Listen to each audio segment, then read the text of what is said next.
Welcome. We're ready to begin our New Horizons on Pluto's Doorstep workshop.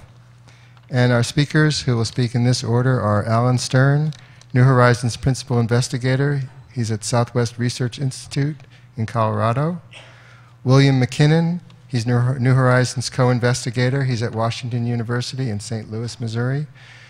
Mark Holdridge, New Horizons Encounter Mission Manager. He's with Johns Hopkins University Applied Physics Laboratory in Maryland. And Kathy Olkin, she's New Horizons Deputy Project Scientist with the Southwest Research Institute in Colorado.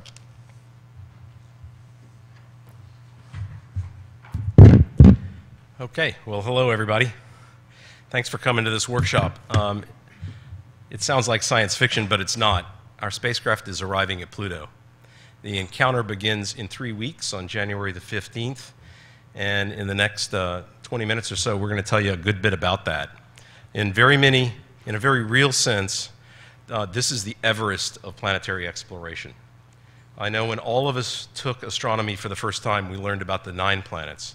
That's changed, but nonetheless, in the public mind and very much in the scientific mind, this mission represents the closing of the first era of planetary reconnaissance.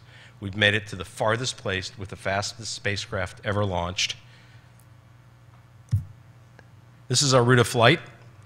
We left Earth in January 2006 on an Atlas V rocket, again, the fastest spacecraft ever launched. 13 months to Jupiter for a gravity assist that accelerated our spacecraft and shaved 4 years off the flight time to make a record speed crossing to intercept Pluto's orbit next July in 2015. We hope to do an extended mission after that to explore small Kuiper Belt objects. We'd be happy to answer questions about that, but the subject of today's briefing is the exploration of the Pluto system. I want to talk a little bit about Pluto's neighborhood, the Kuiper Belt. The Kuiper Belt was first postulated in the 40s and 50s, but was only really discovered in the 1990s. Until then, Pluto was sort of a misfit. You know, our understanding of the architecture of the solar system was 4 terrestrial planets, small rocky objects on the inside, 4 gas giant planets, and then Pluto that did not fit either pattern. But today we know that Pluto is right at home in a population that includes everything from comets, ancient building blocks of the planets, all the way up to other planet-scale objects in this new third class that we call dwarf planets. And they dominate the population of our the planetary population of our solar system. There are more dwarf planets than all the gas giants and terrestrial planets combined. This is kind of a rogues gallery of dwarf planets in the solar system, trying to represent their sizes accurately, their colors accurately, and how many moons they have or don't have. This is really quite a revolution. Not only before the 90s did we not know that the solar system is, the planetary system really has 3 zones, not 2, but we didn't know that the population of the solar system was dominated by these small planets. It was in recognition of that that the decadal survey in the 2000s catapulted this mission to the top of the funding priority queue. Because in 50 years of planetary exploration, we'd done very many missions to the terrestrial planets, very many missions to the giant planets, and even to small bodies. But it was the recognition by the National Academy that the dwarf planets were really a class now, and not just isolated Pluto, that caused this mission, again, to go to the top of the funding queue. So the spacecraft we built is shown in the upper right with people for scale. This is a picture taken down at the Cape. Aboard the spacecraft are 7 very sophisticated scientific instruments: cameras, spectrometers, in situ plasma and dust instruments, and radio science. The 7 instruments aboard New Horizons represent, by far, the most sophisticated suite of instruments ever sent on the first reconnaissance of a planet, and that is simply due to the march of time, the march of technology. The last time a spacecraft was built to explore new planets was Voyager in the 70s. This spacecraft was built in the 2000s with much higher technology and much more capability, instrument by instrument. And all of the instruments in this payload combined weigh less than just the camera on Cassini. This next slide's a little sticky. There it is. On the right is the best image of Pluto ever made. It was made by the Hubble Space Telescope by my team in the mid-1990s. And you're very happy to interpret, or as we do, over-interpret that image as long as you want. We don't yet have images that good from New Horizons. The best imagery that we have made was made last summer, and you see it on the right in false color. That's Pluto with its satellite Charon, about the size of Texas, orbiting it. And if you notice that Pluto's moving back and wobbling a little bit, back and forth, that's the binary nature of the system. That's the actual movement of the barycenter back and forth. Imagery from New Horizons will equal the Hubble imagery by early May, and from there on in, it gets dramatically better week by week.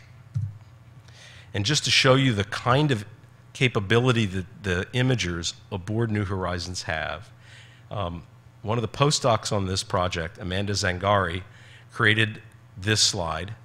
And on the right is an image of New York City at the same resolution that we will observe Pluto in the best imagery, about 70 meters per pixel. It's as if New Horizons were to fly over the Earth and look down from the same altitude. And I'll just point out that I'm sure you're familiar enough with New York to spot Manhattan and the Hudson, East River, et cetera. But you'll note that this imagery is capable of putting mini pixels even in a small place like Central Park. You can count the ponds in Central Park with this kind of resolution. As one comparator, when we first began to explore Mars in the 1960s, we sent mission after mission that didn't have this capability. We had to get all the way to the Viking era to have this kind of capability at Mars, and we'll get it at the Pluto system on the first exploration. So, we are here. We have crossed 3 billion miles of space over the last 9 years. Today, we are 3 weeks from beginning the encounter, which will last from January through July. We really are on Pluto's doorstep. I hope that it's impactful not just to you, but your readers and your listeners, because we have an opportunity to engage people in planetary science and the scientific method and raw exploration. It's very rare and I think very precious. We look forward to you joining us as a part of this encounter. And now I'll introduce Bill McKinnon from our science team. Thank you, Alan. So, here we are. So, I have, this is going to be a short but jam-packed science tour of what we hope to accomplish at the Pluto system. It's going to be extraordinarily rich because we are truly going where no one has gone before. You know, when we started this mission, Pluto had 1 satellite. Before we launched, we discovered 2 more, and while in flight, we discovered 2 more. I don't think that's the end of it. I think as we approach Pluto, as the resolution improves, as Alan just mentioned, we are almost certainly to discover new satellites. Some of them may even be associated with at least rings of dust. And we want to measure everything to do with this system and completely characterize it. We want to understand the orbits, the masses, what the surfaces are made of, etc. And it's not just because we like to count things, but because all of this goes into a grand understanding of how Pluto and its big moon and its small moons formed. Like in this picture, this is the outcome of a supercomputer simulation in which you can see Pluto and Charon after a giant collision, and then there's icy debris spread all around that ultimately will form the small satellites. All of the information we get will help us understand and constrain the models for the formation of Pluto like this. And it's not just Pluto, because Pluto is part of the Kuiper Belt, the 3rd zone, as Alan mentioned, and it was witness to what we think was an enormous reorganization of the entire solar system nearly 4 billion years ago. And the details of the Pluto system are very strongly constraining for, in fact, how the entire solar system has evolved. That's kind of the big picture. Of course, the small picture is that we are going to get up close and personal to Pluto. As Alan mentioned, our resolution will be much better. Basically, it's going to be, at our best, an improvement of a factor of, something like 5,000. So we're going to see images like that picture there on the right, which actually comes from Saturn's moon Iapetus. Those globes of Pluto that you see there are not actual pictures. They're taken from dozens, if not hundreds, of individual, very low-resolution pictures, such as the one Alan showed of Pluto, and putting together into a computer model to make a synthetic map. But even that map, the biggest blob you can see is 500 kilometers across. Well, we're going to get down to under 100 meters per pixel on Pluto and its moon. And of course, by doing that, we can understand all of the details of the geology. We can look for changes, moving frost. We can look for clouds and hazes. We can look for active volcanism or recent volcanism or faulting. And basically, we just want to understand how small planets evolve and how they are different than, let's say, very large icy satellites. I mentioned clouds and hazes, and to have clouds and hazes, you need an atmosphere, and that's another cool thing about Pluto. It has an atmosphere, a decent atmosphere, and we expect to see clouds and hazes, and we're going to probe this atmosphere exquisitely in a number of ways. Okay, we'll be just taking pictures of it with ultraviolet camera. Basically, we'll also be, when we slip behind Pluto, as we zip by it, we will watch the sun set and the sun rise around Pluto, and that will allow us to determine exquisitely the composition of the atmosphere of Pluto. Plus our radio science linked to the Earth, because the Earth will have Earth set and Earth rise, and we'll be able to see just how the pressure and temperature of the Pluto atmosphere changes with height, and we'll get the exact parameters to really understand how these kind of atmospheres behave. And of course, that's just looking at it, because we're actually flying through the Pluto system. We're actually going to fly through the atmosphere, because Pluto's atmosphere is not completely bound. It's actually slowly leaking off into space and interacting with the protons and electrons from the solar wind that sweep by it all the way from the sun. And we'll be flying through the system, and we will directly sample the individual particles and the interaction of Pluto and the solar wind with our two charged particle instruments, SWAP and PEPSI. And we're really trying to understand here, the goal is to understand how planets lose their atmospheres. You might think, well, that maybe applies to small planets, but in fact it applies to all planets, really. And there's a lot of similarities actually with the way Pluto operates and the way Mars operates. Mars has lost its atmosphere, and in fact the Earth lost its original atmosphere long ago. So it's very important to understand this in general. So, and that's not all. It's not just pictures of geology, pictures of landscape. We have instruments that work in the infrared and the ultraviolet can actually tell what the different things are on the surface in terms of their composition. We'll be able to identify the ices and make maps of the composition across the surface of both Pluto and Charon. We'll be able to relate this to the atmospheric properties I just talked about. In fact, we'll even use the differences in the spectra that the infrared spectrometer can take. We can actually take the temperature of the ices on the surface of Pluto. And we can use the radio antenna that we communicate with the Earth and then send messages and instructions back up to the machine. We can actually use that to measure directly the heat emitted from the surface, and we can take the temperature of Pluto's surface a different way. And in fact, in some places, we'll probably get the temperature beneath the surface because of a phenomena that we call the solid state greenhouse. And so we basically want to understand how it all works. So just to sum up, we are going to not just a planet in the Kuiper Belt, we are going to the archetype planet in the Kuiper Belt. This mission will revolutionize our understanding of how the planets in the Kuiper Belt work. And indeed, just as Alan said, there are more planets more small planets in the Kuiper Belt than any other kind of planet in our solar system. And in fact, these kinds of planets are the most populous class of planets in the entire universe, as far as I know. So Pluto has many stories to tell about, the history of the solar system. We anticipate seeing activity, and we'll be attempting to figure out truly how Pluto and its retinue of satellites evolved over time. And just to sum up in one word or two, as somebody who grew up with just sketches of what the planets were like, I always wanted to see how they all would work out, what they would reveal. And this is it. This is the final ascent to the summit, and I'm thrilled to be along for the ride. Thank you. So next up, Mark Holdridge.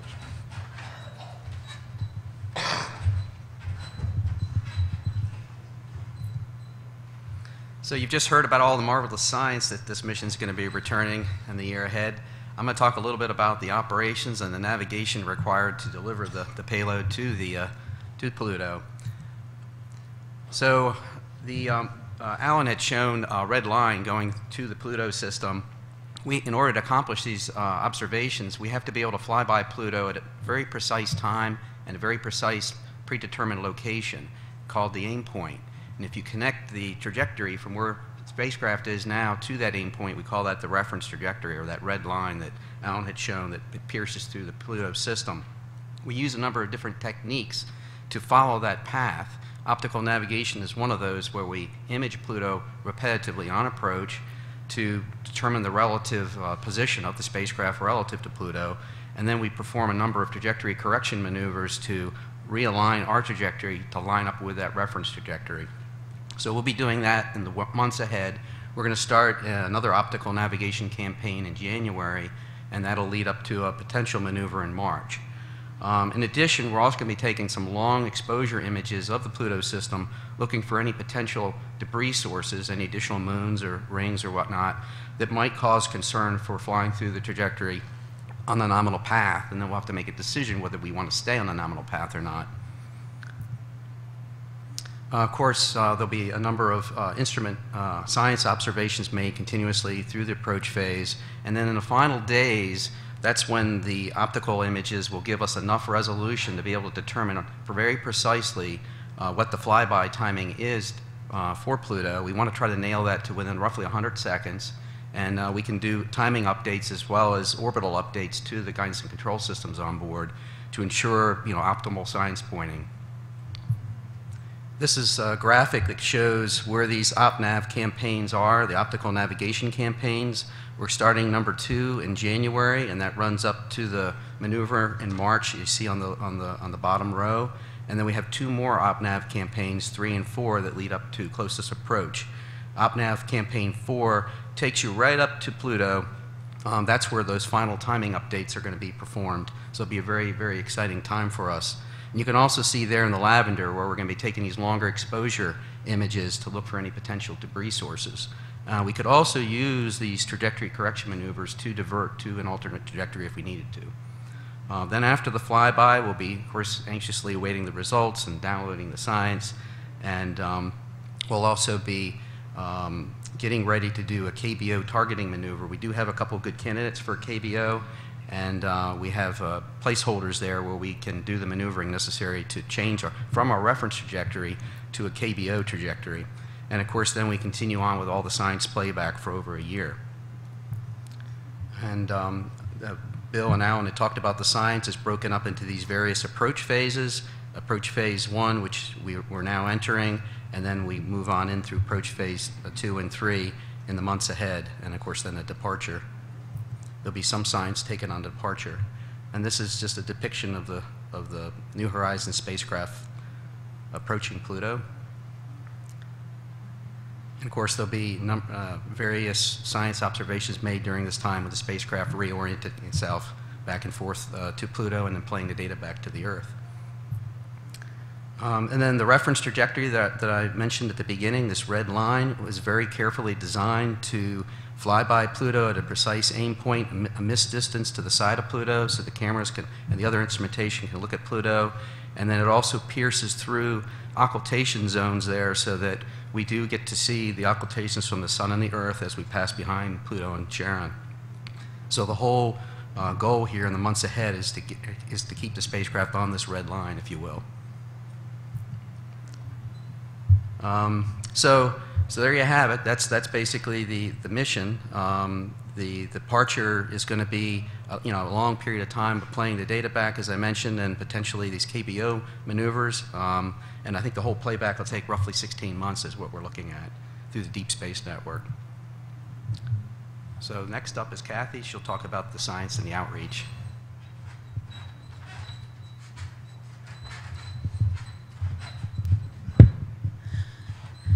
Good afternoon. We are really excited to take the public with us on this journey of discovery. And I'm going to tell you a little bit about how that'll be possible. As you saw already, this is our best image of Pluto and we don't know a lot. So in the coming months and up through July, we're going to be transforming our understanding of Pluto from something like this to something more akin to this. And this journey of discovery is going to be so exciting for the public, and there's going to be many ways for them to participate and be a part of this. So we encourage people to get involved. We're going to have Pluto-Palooza parties. People can hold their own. And the parties are already planned across the United States and abroad. People can host them. We'll post where they'll be held on our webpage so people will know about them and can attend and be part of the celebration. We also plan a Pluto Core of Discovery. So this is something you can sign up on our webpage coming this next year. And it will be a way to get emails and information about the mission, and materials will be sent to you about Pluto, so you can be part of this core of discovery. Also, on our webpage, there'll be a place that will register, track, and find New Horizons events. So if the public is curious, where can I go to hear more? You know, I just had someone call me and ask to hear where would Alan Stern be speaking. So there'll be a repository of information about where these talks will be across the whole country and the world, so that people can go and hear from those involved in the mission firsthand what it's like and what we're learning. Also, we've had a 3D model designed. There's a lot of people out there with 3D printers and schools, and it will be very exciting. People can make their own model of New Horizons and then be able to look at it and understand that this is a model of what's flying past Pluto. This model we're also working on trying to have a copy of this model on the International Space Station to demonstrate, you know, the excitement of science everywhere, and that we're all part of this mission of discovery. So what's ahead? We're going to start getting long-distance views, as you heard, in January with our optical navigation campaign. These are also science images that we'll use to learn more about Pluto. Starting in May, we'll be getting imagery better than the Hubble Space Telescope images that you saw earlier. And we're going to have about 15 or more weeks of images that are better than the Hubble Space Telescope. We will get more than 1,000 approach images down, and so that we can learn about Pluto in the UV, in the visible, in the infrared, and see what the surface looks like and learn about the composition. We'll be getting outstanding views just hours after flyby. So we'll get data down and we'll be sharing that with the world so that everybody can be a part of this. But most of all, there's going to be surprises. We don't know what to expect. As you can see, our current knowledge is limited. So what's going to be most exciting is probably the things we don't even know to anticipate. So Pluto awaits, and there's a lot of exciting things about this mission. One thing is that there's a student-built and operated instrument on board. It's the Student Dust Counter, and it was built at CU, and it's operated by students at CU. And this is a huge, exciting opportunity. This is another way that we want to have the public be a part of it and realize that it's not just professional scientists and engineers. Students are engaged in this. We have a group of children we call Pluto Pals. They were children who were born on the encounter or turned 10 at the encounter, and they've grown up with the mission. So you can see that it has a real impact to people of all ages. And these kids, some of them don't know a time when New Horizons wasn't flying. We will be having video clips released, what we call the real Pluto files. It's many of us, scientists on the mission and scientists not on the mission, who love Pluto and will be explaining to the public why we're passionate about this topic and why it's so interesting to us. And there's a year of Pluto. There's a movie coming out, and there'll be a screening of it today at 2:30 called The Year of Pluto. I highly recommend it. Go see it. And it's going to tell you more about the mission and why we find this so exciting. And I'm going to show you a little movie trailer. Here you go.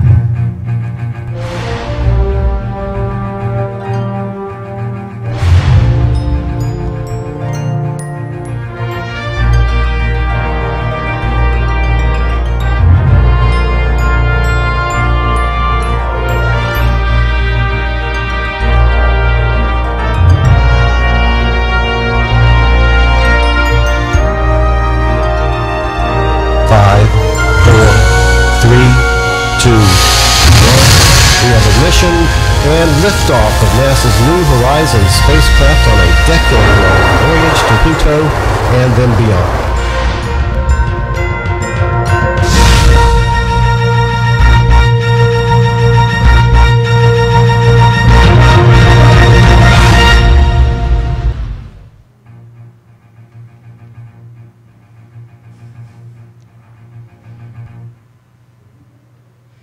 All right, so join us in the year of Pluto and come to see the movie screening at 2:30. Thank you.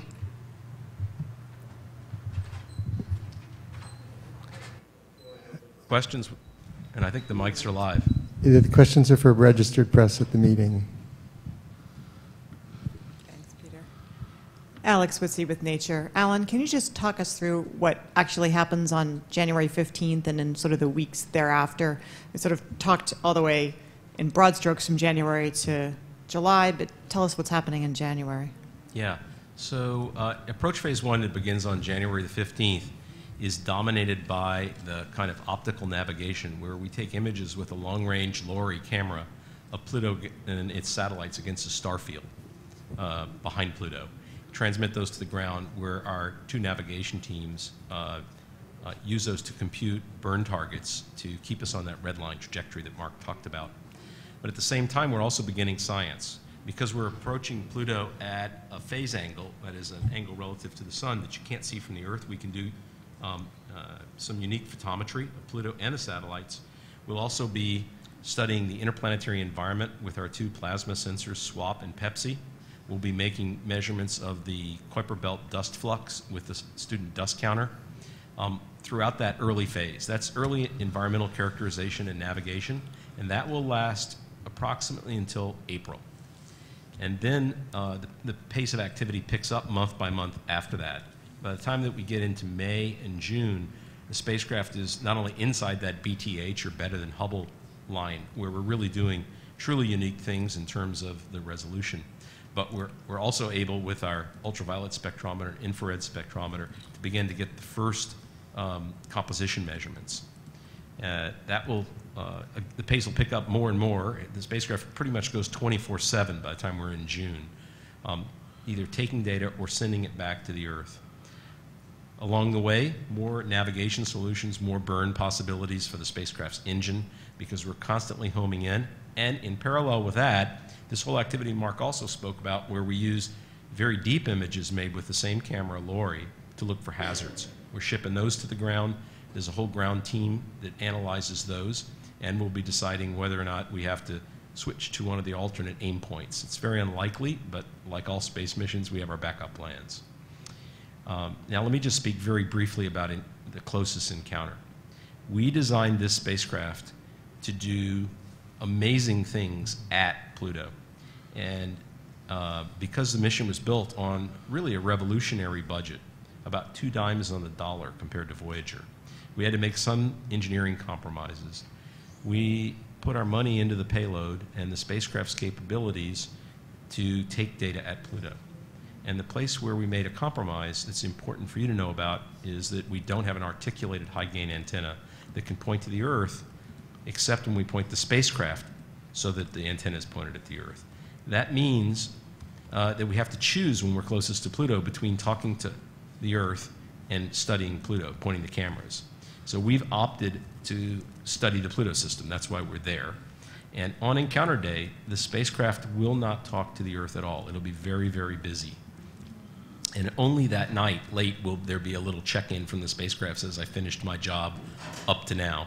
And then the next morning, the data will start to flow to the ground. So at that time, we'll also be continuing to make observations once we're around the far side, looking back at high phase angles, doing the occultations, doing imaging analyses. We're going to even try to image the polar night side terrains in Pluto moonlight, Charon's big moon Charon. We've arranged the encounter to put Charon in a position to illuminate the night side of Pluto. And we'll continue science operations for about 3 weeks during departure.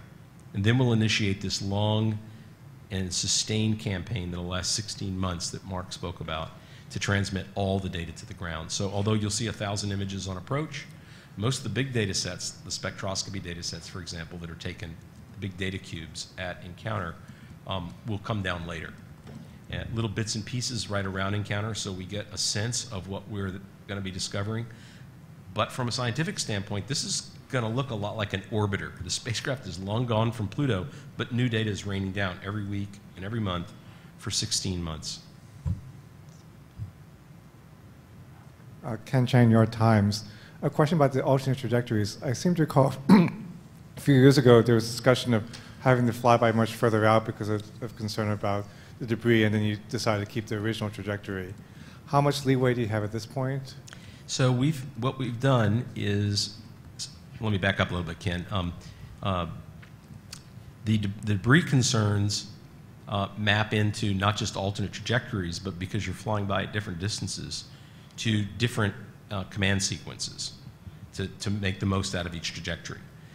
We have 4 possible alternate trajectories. 3 of them fly pretty close to the aim point, but for subtle technical reasons, they may be safer.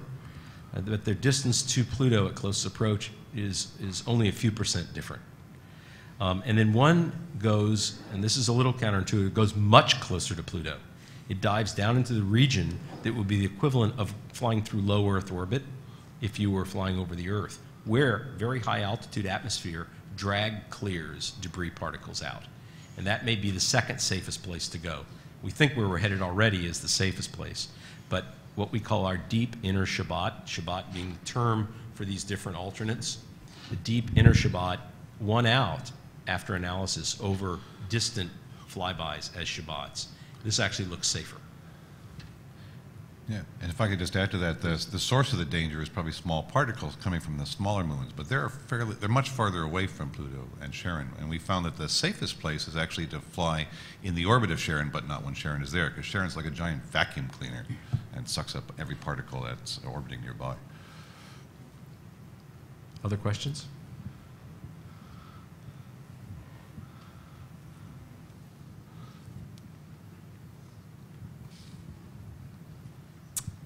Hi, Jonathan Amos, the BBC.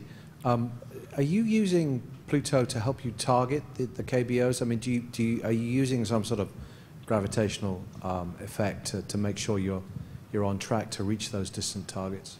That's a great question. The answer is no. We're optimizing the flight through the Pluto system to get the most out of the flyby. And then we will target the KBOs using engine maneuvers next fall, a few months after we finish the Pluto flyby. Do you know yet when that, I mean, the targets that you have, I mean, how distant are they? How long are we likely to wait beyond Pluto to have those encounters? Well, first let me point out that we have to write a proposal after Pluto to be funded to do that mission.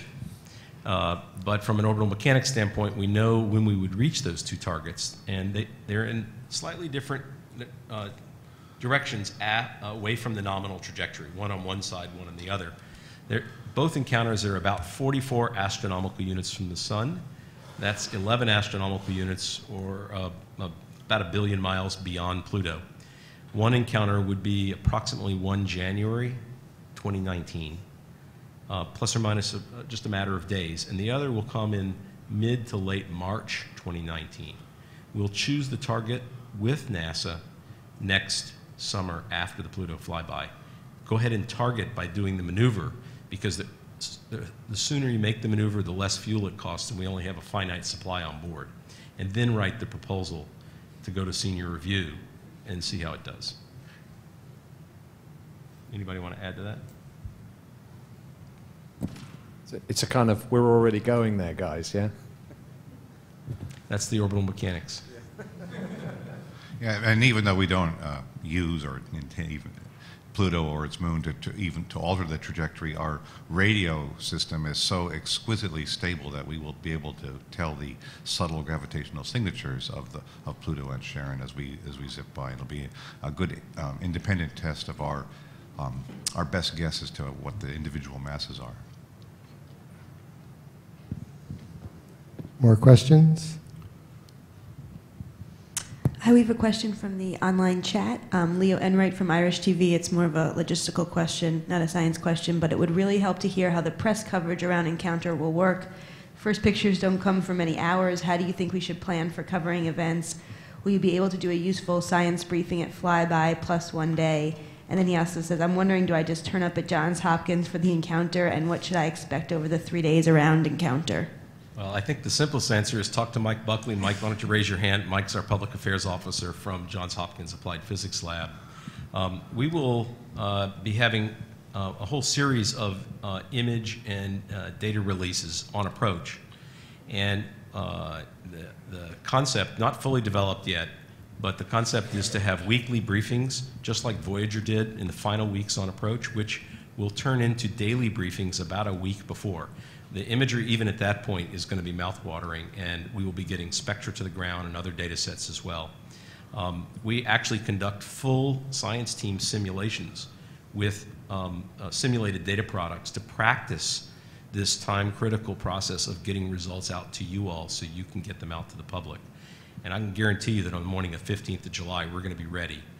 By the way, there are going to be tremendous images sent to the ground on the 12th and 13th, on the final days of approach before the spacecraft turns all of its attention to studying Pluto instead of talking to the Earth. And there'll be plenty of results released for the first time on Encounter Day. Those will be images that came down the night before. Mike can tell you more about how to get press passes, what the cadence for press conferences will be, how you get into the notification streams. But in addition, there's going to be a lot of social media around this mission. Twitter streams, Facebook. We have people that are blogging on Tumblr, for example, already within the science team, and you'll see a lot more of that. And Mike, if you want to add to any of that, come on up and speak at the podium. I mean, the details still being worked out, but I mean, we'll be able to put the announcements out when we'll be able to figure out the conventions.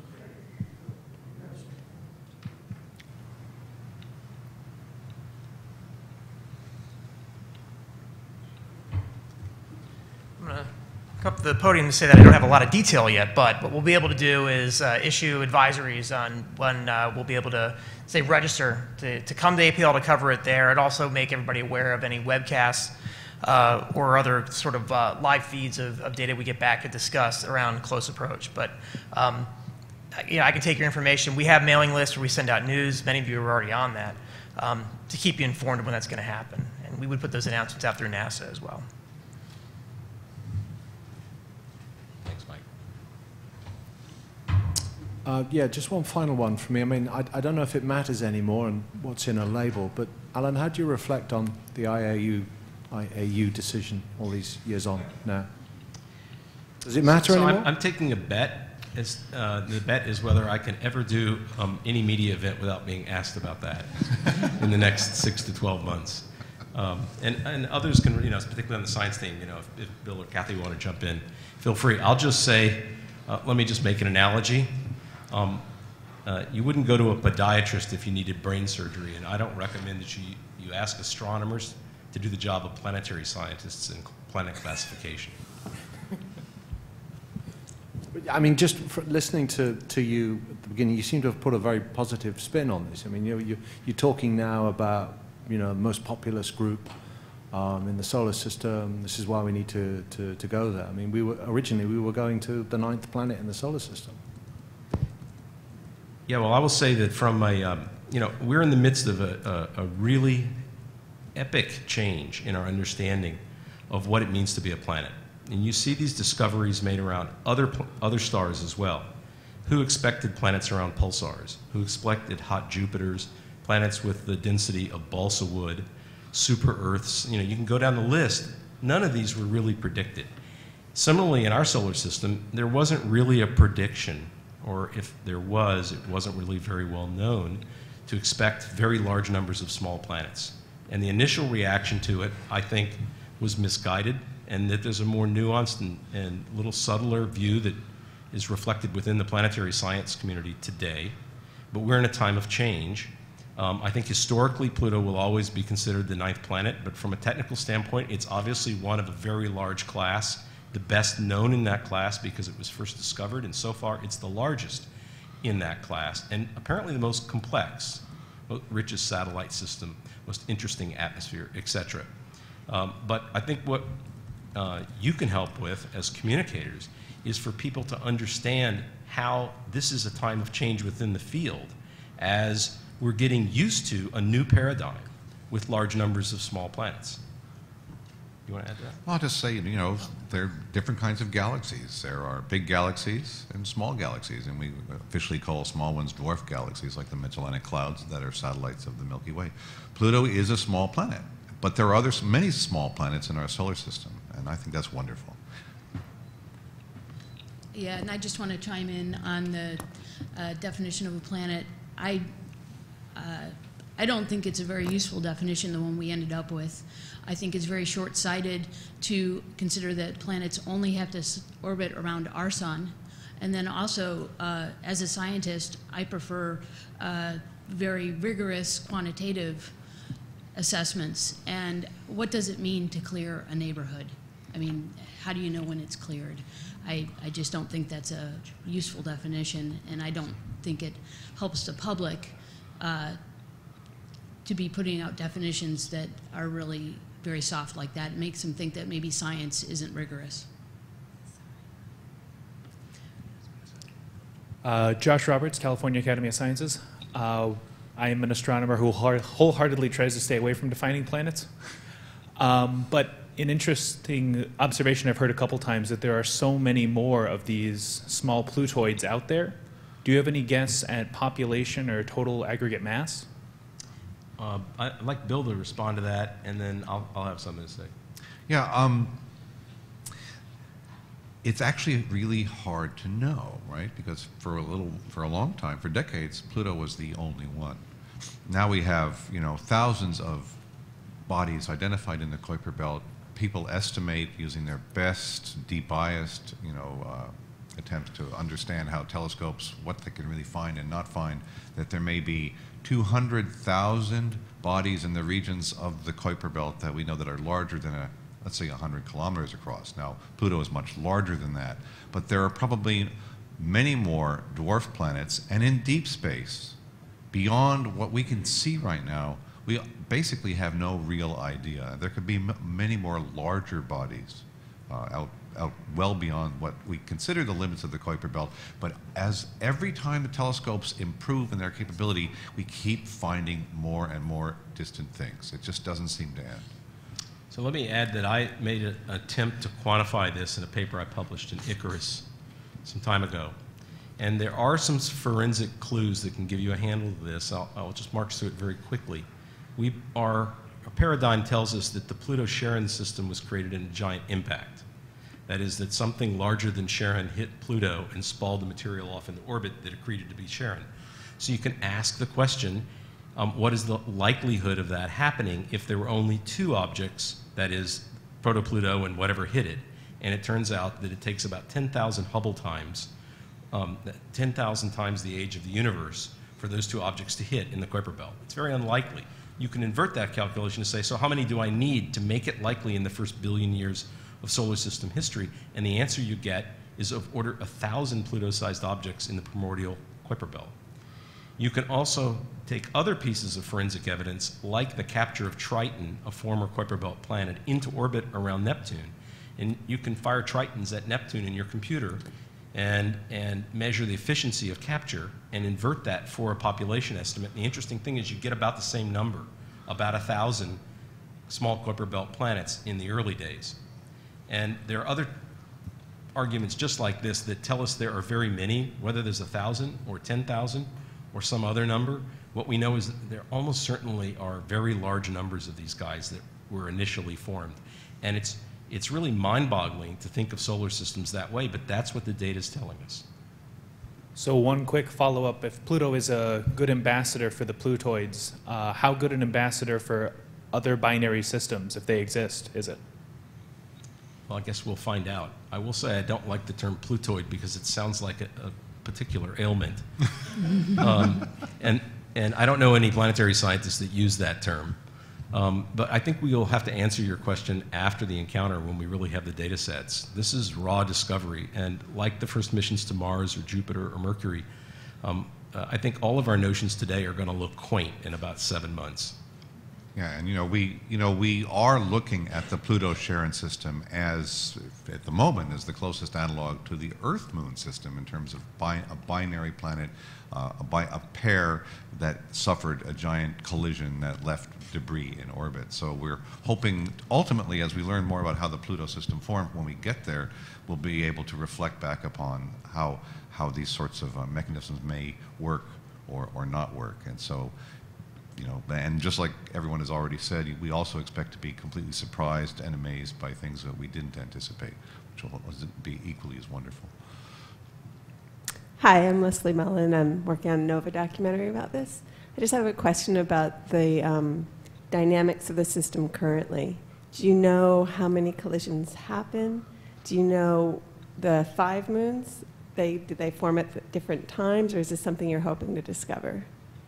Well, we're hoping to ultimately to figure all this out. Right now, it's a very regular system. It's all in a nice flat plane. It's like a little miniature planetary system.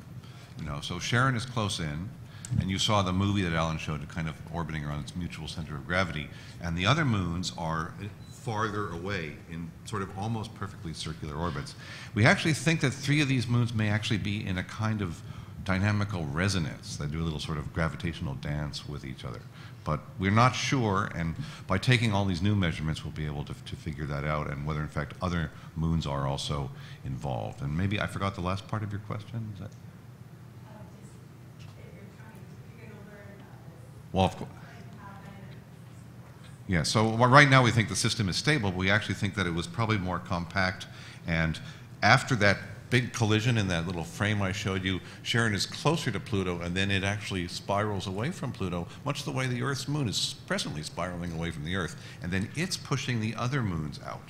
But there are models of this which, at least so far, our best dynamicists have trouble making it all fit together, but maybe we'll be able to figure this out when we finally get all the system parameters down. Because it's hard to make measurements of where these little tiny moons are.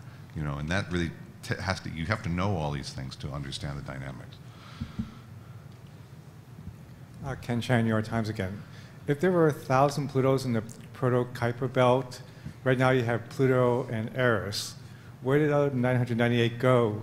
Shouldn't they have showed up in some of the sky surveys that have been done, or they get cooked out so much further out? Yeah.